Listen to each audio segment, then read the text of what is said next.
ल हेर्नुहोस् अब तपाईँलाई देखाउन लाग्दैछु म यो 100 वर्ष पुरानो हाम्रो पिपलको बोट नारायण यो हाम्रो रुख ढल्न पुगेछन् यहाँ विष्णुको मूर्तिमा माथि टेम्पलमा त्यसरी माथि लागि रहेछ माथि काठमाडौँमा चाहिँ रुख ढलेर हेर्नुहोस् त यो हाम्रो कुम्बेश्वर महादेव झालेछ यो चाहिँ हाम्रो जेठ 3 गते आइतबार ढलेको रहेछ र यसको सानो विवरण चाहिँ हाम्रो कुराकानी चाहिँ हाम्रो रिता मातासँग एकछिन कुराकानी गरौँ है त ल यहाँ म तपाईँलाई लाउँदैछु पशुपतिमा त जम्मे यता जमिन भाँसे ह हजुर विरूपाक्षको छेउमा धरती फाटे एक भात यसरी फाटे अस्ति मैले अस्ति यो के अरे शनिबारै बेलुका लडेको देखाएका यो तर आइतबार 4 बजेर 45 यो तपाईँले एक दिन अगाडि देख्नु भएको थियो मलाई अगाडि नै देखेँ महाजाको बिहिबार मैले त्यो दिन त्यहाँबाट भात अहिलेसम्म खानु भएको छैन क्या तपाईँले तपाईँ यतै बस्नुहुन्छ प्रायः जस्तो ए तपाईँलाई एक दिन अगाडि सपनामा देखाएको यहाँ त यो शिव मन्दिर पनि भित्रको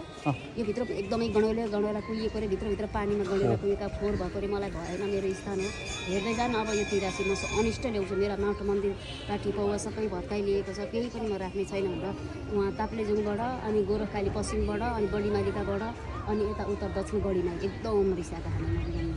मान्छेले भन्दा पत्याउँदैनन् हैन अनि अब यसको लागि चाहिँ अब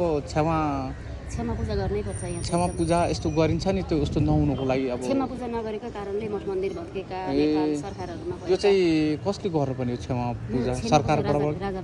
राजाबाट गर्नुपर्ने राजाबाट क्षमा पूजा गर्नुपर्ने छ राजाको क्षमा पूजा हो कर्म सिद्धि सत्य भएन र जब विरूपाक्षको उत्पत्तिको स्थानसँगै सन्तानेश्वर बङ्गलामुखी हरेक खानका स्थानहरूलाई मठ मन्दिर बनाएका पार्टी पौवाहरू जो अहिले नयाँ नेपाल सरकार आएको छ नि नेपाल सरकार आए पछाडि त नयाँ नेपाल सरकारले त मठ मन्दिर भत्काउन नपर्ने नि त किन भत्कायो अन्त त्यो झन् त्यो जुनियर गरिरहेको छ र होइन जुनियर गरे पनि सार्वजनिकमा बने पनि मठ मन्दिर भत्काउनु त आदेश देखाइदिनु भगवान्ले आदेश दिएको छ र मठ मन्दिर कतातिर भत्काएको छ खास अनि पशुपति शिवको मन्दिर भत्कायो उहाँ अब अहिले झापाको वीरतामठमा दुर्गा मन्दिर भत्काइरहेको डोजर लाएर हो र त्यो त साह्रो म त अर्को त्यो सुकुम्बासीहरू मात्र हटाउने देख्छु म त जताततै गरेको छ है राम्रो छैन अहिलेको समय एकदम म चाहिँ किनकि गुप्तबाट बसेको छु अहिले मलमासमा म आउने मान्छे नि होइन मलमासमा त्यति पूजा हुँदैन त्यो मच्छीनारायणको मात्र मच्छीनारायणको भएर चाहिँ यहाँ सिद्धिको प्रतीक लागिरहेको ए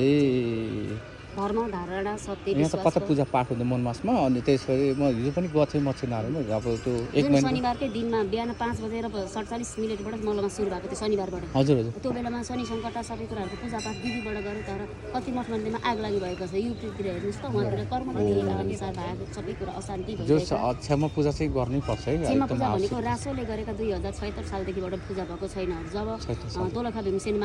दोलखा भीमसेनले क्षमा पूजा दिनुपर्ने भागेश्वरलाई क्षमा पूजा दिनुपर्ने भुवनेश्वरीलाई क्षमा पूजा दिनुपर्ने जब राज संस्थाले ल्याएको नयाँ संस्था अनुसारको अहिले जुन प्रधानमन्त्रीहरूले गर्नुपर्ने त्यो कार्यान्वयन खोइ त केही पनि गरे छैन नि त केही पनि एउटा मनमुटावमा भएका केही पनि छैन धर्मशास्त्र धर्मको नाश हुँदै गएको छ भने भौतिक धर्म चाहिँ हिन्दू सनातन धर्म भन्छ सनातन धर्म नासियो भनेर यति बुझे हुन्छ बङ्गलामुखीले जब बङ्गलामुखीकै रूप पल्टिन्छ भने यहाँ शान्तिको बाटो चाहिँ केही पनि छैन